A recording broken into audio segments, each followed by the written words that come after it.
I got to go ahead again because it tied into the same angle somehow. Remember, Paige, Christian Cage is saying that if Paige hadn't up and lived up to his part of the deal, then I'd be the world champion. So, but that deal has never been actually spelled out to people. They didn't even do a graphic like the Continental Classic chart where you can't tell what the fuck's going on anyway. It looks like somebody fired buckshot at a sheet. But Cage was in the skybox reacting to the whole exhibition we just saw, and that Moxley wants a four-way. And he's got a problem with everybody in the match, and he wants Moxley or whoever wins or whatever, and he's going to send Moxley back to rehab. Of course, it was Christian, the Dead Parents Society president, that we also bring up when he has been in rehab.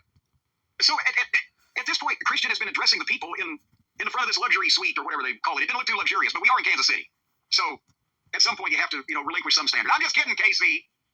But what he did was he walked from the front of this box area, suite area, where he could address the crowd and they could see him. He walked back into the room and then turned around and started talking again specifically. So that was the spot where they could get the camera shot of Hook showing up on the other side of the door behind him through the window in the fucking door. You see what I'm saying here to you, Brian? I hear what you're saying. I saw it actually happen, yes. Yes, and did that not look as awkward as fuck because there was no reason for him to back out of the lighting and everything. Oh, and then he starts talking again, so you see Hook standing there.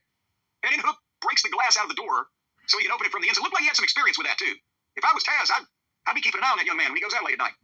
But then he jumps on Cage and they start fighting, and he beats on him all over the box. And I would have to think at some point, if I was one of the building representatives, unless I had Tony Khan's credit card on file, I would have been somewhat offended by shit they did in my fucking suite, wouldn't you? Yeah, especially if they're the only people who have a suite at that event. Well, I mean, Jesus Christ, they wasn't just knocking over some popcorn and shit. They were slamming each other into the custom cabinetry. But anyway, Pip Sabian and Nick Plain ran in, and Hook, pickled them and ran off. And so again, we're half an hour into the show, and this has just been chaos with everybody beating everybody up. And with Christian Cage getting the title shot, if they get the belt off Moxley, if someone like Darby wins it, if anyone wins it, and they immediately go to Christian Cage after all this, that'd be a problem. So how long is this going to last? He's been doing this for months now.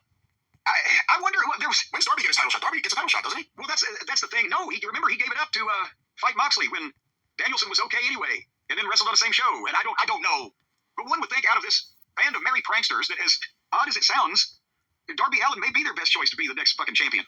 Just in terms of if people are interested in him, because the rest of these dumb fucks have just nullified themselves into the ground. Well, Jim, when you nullify yourselves into the ground, or when you are a wrestling fan watching Jon Moxley's Death Riders put you to sleep. Yes. Like Moxley putting you in a choker, putting a plastic bag over your head, or trying to pour Drano. You and I have them. Boy, howdy there, friend.